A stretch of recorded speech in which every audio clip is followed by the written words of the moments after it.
अस्सलाम वालेकुम दोस्तों और साथियों, नेशनल स्टेडियम में हूँ। यहाँ आज पाकिस्तान सुपर लीग सीज़न 7 का पहला लेग ख़त्म हो गया और इसका इख्तिताम भी क्या हुआ, तूफ़ानी अंदाज में इसका इख्तिताम हुआ। आज जेसन रॉय जो चंद रोज़ पहले वेस्ट इंडीज़ से जनाब तूफ़ानी फ़्लाइट के ज़रिए कराची पहुँचे थे, सिर्फ 6 रोज़ बाद कराची के नेशनल स्टेडियम में दाखिल होते हुए उन्होंने एक ऐसी सेंचुरी दाग दी जिसने कोयटा ग्लैडिएटर को ऐसी जीत से हमकिनार किया जिसका कोई तसव्वुर भी नहीं कर सकता था। यानी 200 रन से भी ज़्यादा चेस करने थे और कोई भी ये कह नहीं सकता था कि जनाब ये मैच जो है कोयटा ग्लैडिएटर जीतेगा। कि लाहौर कलंदर ने आज जिस तरह अपनी इनिंग्स को बिल्ड किया था तो ऐसा लगता था कि बहुत मुश्किल होगा, लेकिन जिस तरह ताबड़तोड़ हमले किए, आप देखिए जो ओपनिंग की थी वो जेसन रॉय आप जानते हैं इंग्लैंड के बड़े ज़बरदस्त हिटर हैं जो बड़ी बड़ी बॉलिंग का जुलूस निकाल देते हैं। और ये बॉलिंग की लाहौर कलंदर की किन पे मुश्तमिल थी? शाहीन शाह अफरीदी, हारिस रऊफ, राशिद खान अफगानिस्तान के। लेकिन आज जो उनका जनाब उन्होंने हशर किया, जो उनको धो डाला है, मेरा ख्याल है वो आज रात जो ख्वाब होगा ना, उनको ख्वाबों में भी जेसन रॉय आएंगे। जेसन रॉय ने सिर्फ 49 गेंदों पे अपनी सेंचुरी मुकम्मल की, जो कि सेकंड फास्टेस्ट है। सबसे फास्टेस्ट सेंचुरी बनाई थी राइली रॉसो, जिनका ताल्लुक जो है वो साउथ अफ्रीका ने, लेकिन वो कई साल पहले थी। लेकिन आज लोगों के दिल खुश कर दिए। जिस तरह यहाँ पर चौके और छक्कों की बरसात हुई, उससे लोग हैरान और परेशान लगे। 8 छक्के और 11 चौकों की मदद से जब 116 रन बनाकर आउट हुए तो मेरा ख्याल है कि जीत के करीब पहुंच चुके थे। लेकिन उसके बाद जनाब जेम्स विंस और मोहम्मद नवाज ने भी ताबड़तोड़ हिटिंग की और सिर्फ जब टारगेट पे पहुंचे 3 विकेटों के नुकसान पर उन्होंने ये मैच जीता। 3 गेंदें बाकी थी। लेकिन जिस तरह की क्रिकेट देखने आ रही है पाकिस्तान सुपर लीग 7 में, अब ये 15 मैच यहाँ के मुकम्मल हो चुके हैं। लेकिन जो सारे 15वां मैच था, ऐसा लग रहा था कि आज भी एक फॉर्मेलिटी होगी, लेकिन ये फॉर्मेलिटी नहीं थी। आज छक्कों और चौकों की बरसात नेशनल स्टेडियम में देखी, लोगों का दिल खुश कर दिया। और इसी नेशनल स्टेडियम में हमने जनाब किससे बातचीत की? पाकिस्तान के मशहूर एंकर मिर्ज़ा इकबाल बेग से। वो बातचीत हमने मिक्स की, उसमें दौरा ऑस्ट्रेलिया के बारे में बात की, पाकिस्तान की क्रिकेट के बारे में बात की, जो 2022 का साल है उसके बारे में बात की। तो अब आपकी हम मुलाकात करते हैं मिर्ज़ा इकबाल बेग से। अस्सलाम वालेकुम दोस्तों और साथियों, मैं हूं एहसान कुरैशी और मेरे साथ आज हैं मशहूर एंकर पर्सन स्पोर्ट्स के, जो खेलों में हलचल मचा देते हैं। उनसे हम बातचीत करेंगे किस चीज़ की? पाकिस्तान के दौरा ऑस्ट्रेलिया की। ऑस्ट्रेलिया जो यहाँ पर पाकिस्तान एक तवील अरसे के बाद आ रही है। रमीज़ राजा नए चेयरमैन बन चुके हैं। पाकिस्तान की क्रिकेट का मुस्तकबिल क्या है, 2022 में क्या होगा, और पाकिस्तान सुपर लीग जो है सीज़न 7 कैसा जा रहा है, मोहम्मद रिजवान की परफॉर्मेंस कैसी जा रही है, बाबर आजम जो है वो कैसे जा रहे हैं, तो उनसे बातचीत करेंगे। पहला बेग साहब शुक्रिया, पहले तो आपने हमें टाइम दिया। सबसे पहले तो मैं आपसे एक जो बड़ा चमकता धमकता सवाल करना चाहता हूँ। आज समझते हैं कि वाइट बॉल में पाकिस्तान में तब्दीली नहीं होनी चाहिए कप्तानी में, और जिस तरह की रिजवान क्रिकेट खेल रहे हैं, तो आप समझते हैं कि T20 और वनडे में उनको कप्तान बनाना चाहिए? देखिए एहसान, ये प्री मिच्योर है अभी कहना, क्योंकि रिजवान तकरीबन 8-10 साल से इंटरनेशनल क्रिकेट खेले और बाबर आजम अभी 27 साल के हैं। रिजवान और बाबर आजम की उम्र में फ़र्क है। और अगर बाबर आजम एक टूर्नामेंट में नाकाम हो गए, अगर आप ये देखें कि फ्रेंचाइज की कप्तानी करना और पाकिस्तान की कप्तानी करना दो मुख्तलिफ चीज़ें। फ्रेंचाइज में आप मुख्तलिफ शहरों के, मुख्तलिफ ममालिक के प्लेयर्स को आप ऐड करते हैं और उनको जेल करना एक कप्तान के लिए बड़ा मुश्किल होता है। पाकिस्तान की कप्तानी बाबर आजम ने की, मैं उनका कोई एडवोकेट नहीं कर रहा उनका केस, लेकिन उन्होंने बड़ी अच्छी कप्तानी की। यहाँ पर उनका ये तजुर्बा है, इस्लामाबाद यूनाइटेड से एक सीज़न खेले, फिर उसके बाद कराची किंग्स से खेले। मैं समझता हूँ it is premature to say anything regarding Pakistan cricket's captaincy. ठीक है, रिजवान अपनी ज़िंदगी के प्राइम फॉर्म में बहुत अच्छी कप्तानी कर रहे हैं, काम कूल, बड़े ऐसे कप्तान है कि जो बड़े ठंडे दिमाग के हैं। उनके बरक्स अब आप देखें कि बाबर आजम पर भी टेंशन जाहिर हो रहा है। आप देख रहे होंगे टेलीविजन पर कि किस तरीके से वो खिलाड़ियों पर गुस्से का इजहार कर रहे हैं, फ्रस्ट्रेशन साफ उनके चेहरे से आया है और उसकी जो उसका असर है उनकी बैटिंग पर भी पड़ा है। आप देखें कि उनकी बैटिंग कारकर्दगी, क्योंकि वो समझते हैं कि सारा लोड टीम का मुझ पर है, तो वो स्लो खेलते हैं, जिस पर उन पर एतराज़ भी होता है। पिछले मैच में 90 रन करके मैच नहीं जितवा सके, फिनिशर नहीं है, प्रेशर है बाबर आजम पर। लेकिन मेरे ख्याल में पाकिस्तान क्रिकेट बोर्ड ने उन्हें कप्तान बनाया। अभी 1992 में वो पैदा हुए, सिर्फ 27 बरस के। थोड़ा सा वक्त देना चाहिए, ये टू अर्ली है कि हम कप्तान तब्दील करें। नहीं, मेरा ख्याल है मैं आपको इसी सवाल पे दोबारा जाऊंगा। आपका बड़ा वसी तजुर्बा है, मैं पाकिस्तान क्रिकेट बोर्ड पे नहीं जाऊंगा। देखिए इस वक्त जो व्हाइट बॉल क्रिकेट है, वनडे भी है, T20 भी है, फिर टेस्ट मैच है, एक कप्तान के ऊपर बहुत दबाव आ जाता है। और जिस तरह की क्रिकेट रिजवान खेल रहे, आज मैं ये नहीं कहूंगा कि क्रिकेट बोर्ड का क्या है। आप एज एन एक्सपीरियंस एंकर आप क्या समझते हैं कि कोई ऐसी तब्दीली 2022 में हम देख रहे हैं? मेरे ख्याल में अभी फिलहाल मेरी अपनी ओपिनियन तो यही है कि ना हम देख रहे हैं ना होनी चाहिए। तो मेरी अगर आप जाती राय पूछ रहे हैं, पाकिस्तान क्रिकेट बोर्ड जो काम करे, बीच में आपको याद होगा बाबर आजम को एक झटका भी दिया था जब रमीज राजा चेयरमैन बने, उन्होंने स्टेटमेंट दिया कि will think about the captaincy, लेकिन फिर उसके बाद कुछ नहीं हुआ। और उन्होंने जिस तरह से कामयाबी हासिल की, आप देखें ना पाकिस्तान की performance T20 white ball cricket की आप परफॉर्मेंस देखें, दुनिया के नंबर 1 बैट्समैन है। या तो उनको आप तीनों फॉर्मेट का बनाते नहीं कप्तान, अब आपने बना दिया है। बेशक कामयाबी नाकामी ठीक है, फ्रेंचाइज को वो कप्तानी कर रहे हैं, लेकिन मेरी अपनी जाती राय में एहसान मेरे ख्याल में मुनासिब नहीं होगा इस वक्त कप्तान की तब्दीली। सरफराज के साथ हमने जो सलूक कर लिया, सबने देख लिया कि किस तरीके से 11 सीरीज उनकी कप्तानी में T20 की जीते।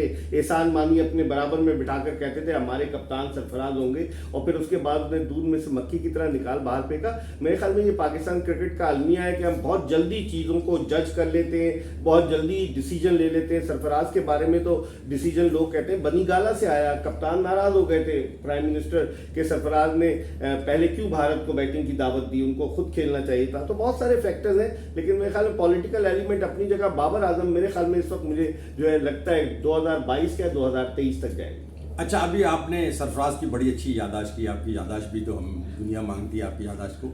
2017 की चैंपियंस लड़ी और उसके बाद एक ऐसा वक्त आया कि हालांकि व्हाइट बॉल में वो रह सकते थे, लेकिन श्रीलंका के खिलाफ एक सीरीज के बाद उनको उन्होंने साइडलाइन कर दिया और कप्तान भी नाराज रहे। अब आप उनका मुस्तकबिल क्या देखते हैं? देखिए एहसान, सरफराज ने मुझे अच्छी तरह से याद है नवंबर 2007 में अपना पहला वनडे खेला। 2006 में उनकी कप्तानी में Pakistani team under 19 world cup जीती। फाइनल में भारत को हमने श्रीलंका में हराया। उस टीम में भारत की रोहित शर्मा थे, उस टीम में रविंद्र जडेजा थे, उस टीम में पीयूष चावला थे। उस टीम को हमने हराया। इतना लो टोटल जो था वो डिफेंड किया सरफराज की कप्तानी है। फिर 18 जून 2017 को चैंपियंस ट्रॉफी हम जीते। जिस तरीके से उन्होंने जेल किया था, ठीक है टेस्ट मैचेस की परफॉर्मेंस को आप सेट असाइड करते हैं, लेकिन सरफराज ने बड़ी अच्छी कप्तानी की। मेरे ख्याल में पाकिस्तान क्रिकेट का ये अलमिया है, हम अपने हीरोज को की वो कदर नहीं करते। आप तो इतने अच्छे से क्रिकेट कवर कर रहे हैं, मैं तो उस वक्त नया नया आया था। मैंने जहीर अब्बास को यहाँ नाराज देखा था 1985 में श्रीलंका के खिलाफ टेस्ट मैच में। यहाँ उन्होंने प्रेस कॉन्फ्रेंस की, वो कराची टेस्ट अपना आखिरी खेलना चाहते थे, लेकिन सियालकोट के टेस्ट के बाद उनको जो है मना कर दिया गया। यहीं मैं पढ़ता हूँ हनीफ मोहम्मद यहाँ आखिरी टेस्ट खेले, उन्होंने कारदार साहब ने कहा कि 4 भाई 3 भाई एक टीम में नहीं खेल सकते। तो फिर क्या अलमिया पाकिस्तान क्रिकेट के साथ बड़ा वो हुआ, यूनुस खान के साथ क्या हुआ, दूसरों के साथ क्या हुआ।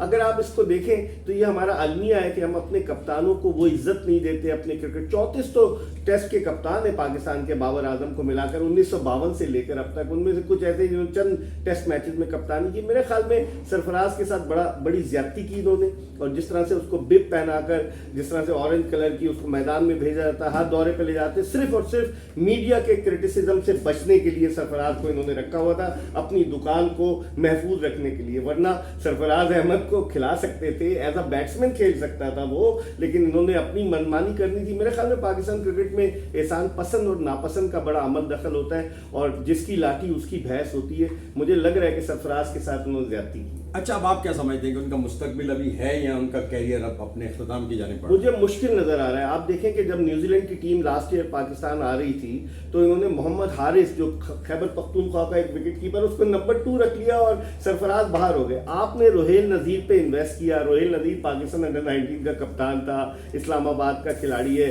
लोग कह रहे थे बड़ी अच्छी बैटिंग करता है, वो आएगा एज अ विकेट कीपर, लेकिन आप मोहम्मद हारिस को ले आए। क्योंकि यहाँ पर भी लाइकिंग डिसलाइकिंग चल रही है। अगर केपीके का कोई लड़का अच्छा होता है तो रिजवान उसका केस प्लीड करते हैं, अगर पंजाब का कोई लड़का अच्छा होता है तो बाबर आजम उसका केस प्लीड करते हैं। लेकिन कराची भी का लड़का भी पाकिस्तान के लिए खेलता है, वो किसी और मुल्क के लिए नहीं खेलता। तो अगर उसका लड़का अच्छा, अब सरफराज नहीं, आप मुझे बताएं पाकिस्तान टीम में कितने लड़के, मैं इससे हट के अगर 11 के 11 अच्छे हो केपीके के, आप उनको खिलाएं। अगर 11 के 11 पंजाब के अच्छे होंगे उनको खिलाएं। लेकिन कराची असद शफीक के साथ क्या सलूक किया आपने? 77 टेस्ट मैचेस खेलकर उसको किससे पारी ना बना दिया। शान मसूद के साथ आपने क्या सलूक किया, उसने डबल सेंचुरी उसने बनाई, डबल सेंचुरी 170 ऑट, उसके बाद एक सीरीज खराब हुई, आपने उसको बाहर कर दिया। तो आप इंसाफ का तराजू हाथ में लेकर चलें। लड़का पाकिस्तान के लिए खेलता है, हर खिलाड़ी की जिंदगी का ख्वाब होता है कि अपने सर पर टेस्ट कैप सजाए। मेरे ख्याल में पाकिस्तान क्रिकेट में, एहसान आप मुझसे ज्यादा बेहतर जानते हैं, बड़ा तजुर्बा है, पाकिस्तान क्रिकेट में पसंद नापसंद का बड़ा अमल दखल होता है और लॉबिंग जो है ना वो हमेशा रोल प्ले करती है। रमीज राजा हैं, जब वो आए थे आपने भी प्रेस कॉन्फ्रेंस देखी, हमने भी देखा, हम बड़े खुश हुए कि एक बड़ा नॉलेजेबल एक क्रिकेटर जो है, जो कमेंटेटर भी, जो क्रिकेट को भी समझता है, जो एडमिनिस्ट्रेशन में है। तो आप ये क्या समझते हैं कि इसमें कुछ तब्दीली आएगी पाकिस्तान क्रिकेट में, जो आप कह रहे हैं लाइक डिसलाइक, क्या वो उसको ख़त्म कर पाएंगे? और आप मजीद क्या देख रहे हैं क्रिकेट बोर्ड में, क्या तब्दीलियाँ आ सकती है आने वाले महीनों में? देखिए अभी तक तो रमीज राजा सारे शॉट्स खुद खेल रहे हैं, सबको उन्होंने साइडलाइन किया हुआ है, सारे शॉट्स खुद खेल रहे हैं, बड़े स्मार्टली खेल रहे हैं, क्योंकि उनको आशीर्वाद हासिल है वजीर आजम पाकिस्तान के, उनसे मिलकर आए, उनसे फ्री हैंड लेकर आए, इसलिए वो जो चाहे कर रहे हैं। आप इससे अंदाजा लगा लें ना कि जब रमीज राजा कराची आते हैं तो वो बिजनेसमैन जो वजीर आजम के करीब हैं, उनके दफ्तर खुद जाता है पाकिस्तान क्रिकेट बोर्ड का चेयरमैन, कि उनसे अपील करता है। हालांकि अभी तक तो कुछ नहीं हुआ, फिर उन्होंने 5 स्टार होटल बनाने को कहा, फिर वो बिजनेसमैन जो वजीर आजम के करीब है उनके ग्राउंड पे रमीज राजा जाते हैं, उनके ग्राउंड पे नदीम खान जाते हैं कि यहाँ इंटरनेशनल क्रिकेट होगी। आप समझने वाले नहीं, मेरा आपने मैसेज तो दे दिया, कोई इनकलाबी तब्दीली देख रहे हैं रमीज राजा की क़यादत में, वही सिलसिला चलता रहेगा? फिलहाल मुझे मुश्किल नजर आ रहा है। उन्होंने 13 सितंबर को चार्ज किया था एहसान, और किस्मत के धनी वाक़े हुए कि पाकिस्तानी टीम की परफॉर्मेंस कितनी अचानक अच्छी हो गई। आप वर्ल्ड कप में उससे पहले आप देख लें परफॉर्मेंस क्या थी, वकार यूनुस चले गए, मिसबा उल हक चले गए, रमीज राजा आए, टीम में तब्दीलियां हुई। मोहम्मद वसीम जो तकरीबन 12 लाख रुपए माहाना ले रहे हैं, वो कहते थे कि मेरी टीम जो सेलेक्ट करता बड़ी अच्छी है, पता चला 3 तब्दीलियां हुई, चौथी तब्दीली खुद ब खुद हो गई, शोएब मकसूद अनफिट हो गए और शोएब मलिक टीम में आ गए। तो रमीज राजा किस्मत के धनी है, जो कुछ भी हुआ उन्होंने, न्यूजीलैंड ने जब टूर कैंसिल किया उन्होंने फ्रंट फुट पर आकर स्टेटमेंट दिया। आपने भी इतनी क्रिकेट कवर की है, अब तो हम समझ रहे हैं कि चेयरमैन जो है वो सिर्फ सोशल मीडिया पे आके अपनी वीडियो रिलीज कर देता है और फिर उसको सब लोग फॉलो करते हैं। मेरे ख्याल में रमीज को ये समझना चाहिए, वन मैन शो, मेरी अपनी जाती राय में इस वक्त वो स्ट्रांग है, कप्तान है, खेल चुके हैं, इदारों से खेल चुके हैं, क्रिकेट को समझते हैं, और सबसे बढ़कर ये कि उनकी पुष्टपनाही हासिल है वजीर आजम पाकिस्तान की, और उनको ये भी पता है कि अगर मैं तब्दील हूँगा तो उनके लिए दरवाजे खुले हैं, वो कमेंट्री की तरफ चले जाएंगे, उनका कुछ स्टेक पे नहीं है। वो अगर चाहें तो पाकिस्तान क्रिकेट को सही कर सकते हैं, चाहे तो नहीं कर सकते। अच्छा, अब ये पाकिस्तान की टीम ने एक पिकअप लिया एकदम से, यानी ऐसा, यानी जो जिस हालात में पाकिस्तान टीम वर्ल्ड T20 में गई थी, हालात पाकिस्तान के बिल्कुल खिलाफ थे, कोई लोग उम्मीद नहीं कर रहे थे, इंडिया बड़ा फेवरेट था, लेकिन उसके बाद हम वार्म अप मैच भी हार गए, टर्न अराउंड हुआ इंडिया के खिलाफ जीत के बाद। तो आप क्या समझते हैं कि ये चीज़ें 2022 में भी जारी रहेंगे, क्योंकि इस साल भी वर्ल्ड T20 हो रहा है? बिल्कुल, इस साल भी, पिछले साल तो 24 अक्टूबर को था, इस मरतबा शायद 22 या 23 अक्टूबर को पाकिस्तान का मैच है ऑस्ट्रेलिया में वर्ल्ड T20। मेरे ख्याल में कंटिन्यू रहेगा। देखिए, आप वकार यूनुस और मिसबा उल हक गए, एक टर्न अराउंड आया, बाबर आजम को आप एक स्ट्रॉन्ग कैप्टन की हैसियत से उनके जाने के बाद देख रहे हैं। जब तक वो थे बाबर आजम ऐसा लग रहा था कि उन्हें ड्रेसिंग रूम से, डग आउट से इंस्ट्रक्शन दी जा रही थी, लेकिन जैसे ही मिसबा गए, वकार यूनुस गए, बाबर आजम एक बिल्कुल डिफरेंट कैरेक्टर के रूप में नजर आया। सकलैन मुश्ताक का बड़ा तजुर्बा था, सकलैन मुश्ताक की मौजूदगी से भी पाकिस्तानी टीम की कारकर्दगी पर फर्क पड़ा, और रमीज राजा जो 2 लोगों को लेकर आए थे, मैथ्यू हेडन जिन्होंने पाकिस्तानी टीम में अग्रेशन को जो है फरोग दिया, उन्होंने खिलाड़ियों को कहा 20 गेंदों खेली वर्ल्ड कप में, आसिफ अली ने हीरो बन गए, आप देखें। और इसी तरीके से वर्नन फिलेंडर ने भी, आई थिंक कि जिस तरीके से उन्होंने जो है बॉलर्स को बताना अलग बात है, लेकिन मेरे ख्याल में फर्क बहुत पड़ा है। और मैं समझता हूँ कि पाकिस्तान को टीम मैनेजमेंट को सोचना पड़ेगा। रमीज राजा का दिमाग है कि गैर मुल्की कोच आया जाए, मेरे ख्याल में पाकिस्तानी कोच ज़्यादा बेहतर होगा गोरे कोच के मुकाबले। पीटर मूस का आप हाल देख चुके हैं, पीटर मूस के बारे में बड़ा कहा जा रहा था कि उनको लाया जा रहा है, क्या उन्होंने किया कराची किंग्स के साथ आकर, आप सबको पता है। अच्छा, ये सकलैन मुश्ताक का क्या मुस्तकबिल आप देखते हैं? हालांकि पिछले दिनों बातचीत हुई थी, उसके बाद उन्होंने कहा मैं करूंगा नहीं करूंगा, आपके पास क्या अपडेट्स हैं? वो नाराज हो गए थे मेरे ख्याल में पाकिस्तान क्रिकेट बोर्ड ने, क्योंकि वो एक परफॉर्मर कोच था जिसकी कोचिंग में पाकिस्तान ने T20 वर्ल्ड कप के 5 मैचेस जीते, सेमीफाइनल बड़ी मुश्किल से हारा, जिसकी कोचिंग में पाकिस्तान ने बांग्लादेश में क्लीन स्वीप किया। तो मेरे ख्याल में सकलैन मुश्ताक लड़कों की केमिस्ट्री समझ गए थे। वो इंग्लैंड की टीम के साथ वाबस्ता रहे, वो वेस्ट इंडीज की टीम के साथ वाबस्ता रहे, उनका बड़ा वसी तजुर्बा है। मेरे ख्याल में सकलैन मुश्ताक का मुस्तकबिल मैं देख रहा हूँ। उन्होंने बातचीत तो की है, जो मेरे जराए बताते हैं कि क्रिकेट बोर्ड पर उन्होंने नाराजगी का इजहार किया कि ये क्या हो गया, जबकि शायद क्रिकेट बोर्ड में ही किसी ने उनको कुछ आसरा दिया हुआ था जिसकी वजह से वो इंतजार कर रहे थे। बेग साहब, आखिरी सवाल है कि पाकिस्तान सुपर लीग सीजन 7 का आगाज जो है वो बड़ा मायूस कुन हुआ था। ओपनिंग सेरेमनी लोगों ने लाइक नहीं की, इस तरह पिछले साल भी हुआ था। उसके बाद मोमेंटम पकड़ा है, तो आप क्या देख रहे हैं कि PSL सीजन में मुल्तान सुल्तान बड़ा 5 मैच जीत के आगे जा रही है और अब दूसरा मरहला शुरू होने वाला है लाहौर में। PSL एहसान ब्रांड बन चुका है पाकिस्तान क्रिकेट का। आपकी नज़र से माइकल वॉन जो इंग्लैंड के साबिक कप्तान है, जिनका ताल्लुक जो है वो यॉर्कशायर से, यॉर्कशायर वाले बड़े मुतासिब होते हैं। आपने उनका ट्वीट देखा होगा कि वो कह रहे हैं कि पाकिस्तान सुपर लीग IPL के बाद नंबर 2 लीग है, बल्कि कहते हैं उससे मुकाबला कर सकती है। PSL एक ब्रांड बन चुका है। इस मरतबा बादल छाए हुए थे कोविड के, होगी नहीं होगी। कराची में 47% केसेस हो गए थे कोविड के, लेकिन उसके बावजूद hats off to the organizers जिन्होंने इस PSL को शुरू किया और जिस तरीके से ये मोमेंटम गेन कर रही है। अभी पहला मरहला तो है वो तो 7 तारीख को कराची में ख़त्म हो जाएगा, लेकिन अगला मरहला 10 तारीख से 10 फरवरी से 27 फरवरी तक लाहौर में होगा। और अगरचे कुछ स्टार क्रिकेटर नहीं आए PSL में, उसके बावजूद आप देखें कि मैचेस में लोगों का इंटरेस्ट है। अब मजबूरी है कि 25% लोगों को इजाज़त दी है national command and operating control centre ने। तो मैं समझता हूँ कि PSL का मुस्तकबिल रोशन है जिस तरह से मैचेस हो रहे हैं। और आइंदा आने वाले दिनों मैं तो इसका क्रेडिट नजम सेठी को दूंगा। उससे पहले ये आइडिया दिया था ज़का अशरफ ने, जिन्होंने एक सेक्रेटेरिएट बनाया था, जो लेकर आए थे हारून लॉरगार्ड को, जो ICC के साबिक चीफ एग्जीक्यूटिव थे। और सेक्रेटेरिएट ने काम किया, लोगों की भी तकरीबें रूनुमाई हो गई, लेकिन जब ज़का अशरफ चले गए तो नजम सेठी वो आदमी जिन्होंने अमली जामा पहनाया, क्रेडिट उनको जाता है ये पौधा लगाने का। और ये पौधा 7वां साल है, तनावर दरख्त बन चुका है। मैंने तमाम PSL कवर किए हैं 2016 से। उस वक्त किसी के वहमो गुमान में भी नहीं था कि आने वाले वक्त में PSL पाकिस्तान के लोगों के लिए खुशी का बायस बनेगी, बल्कि दुनिया भर के क्रिकेटर जो हैं वो भी इस PSL की तारीफ करने पर मजबूर होंगे। अच्छा, वो सवाल एक रह गया था बेग साहब, ऑस्ट्रेलिया की टीम पाकिस्तान के दौरे पर आ रही है 24 साल के बाद। आप समझते हैं कि दौरा जैसे शक शुबात रहते हैं हो जाएगा, अब कैसी परफॉर्मेंस रहेगी? आप इसमें अकेला ही जवाब दे दें।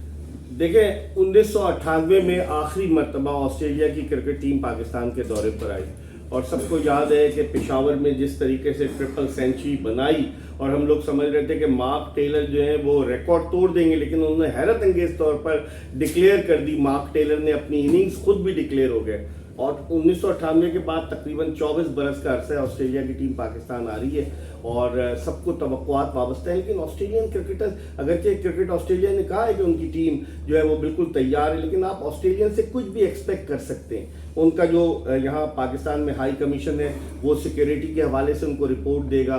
जिस तरह की सिचुएशन बलूचिस्तान में डेवलप हुई है, जिस तरह वज़ीर दाखिला शेख रशीद के बयानात आए हैं कि बाज़ जगहों पर बड़ी हाई अलर्ट है, तो ये सारी चीज़ें जो इकट्ठी हो रही हैं। लेकिन मेरे ख्याल में ऑस्ट्रेलिया को आना चाहिए। पाकिस्तान में 3 मार्च 2009 के बाद से जब श्रीलंकन टीम पर अटैक हुआ, बैन अल-अक़वामी क्रिकेट रूट गई। 6 साल बाद मई 2015 में जिम्बाब्वे की टीम पाकिस्तान आई, फिर उसके बाद दरवाजे खुलना शुरू हुए। तो आई थिंक ऑस्ट्रेलिया की टीम आएगी, एक बड़ा ब्रेक थ्रू होगा और उसके बाद इंग्लैंड की टीम को पाकिस्तान आना है, फिर न्यूजीलैंड को आना है। जब गोरी टीमें आएंगी तो उससे पाकिस्तान क्रिकेट मेरी राय में दोबारा उसी रास्ते पर गामजन हो जाएगी जो 3 मार्च 2009 से पहले का था। बड़ी गोरी गोरी बातें करते हैं, देखें बड़ी प्रॉमिसिंग बातें की हैं इकबाल बेग साहब ने। इकबाल बेग साहब बहुत बहुत शुक्रिया। उम्मीद करते हैं कि पाकिस्तान क्रिकेट आगे जाएगी और ये सारी टीमें आएंगी और पाकिस्तान के जो लोग हैं जो क्रिकेट को देखना चाहते हैं, बड़ी टीमों को देखना चाहते हैं, वो एंजॉय करेंगे। हमें इजाज़त दीजिए, अल्लाह हाफिज़। मिर्ज़ा इकबाल बेग की आपने दिलचस्प बातें सुनी, उनकी याददाश्त तो बहुत अच्छी है। इसके साथ ही हमें आज के प्रोग्राम से इजाज़त दीजिए, अल्लाह निगहबान।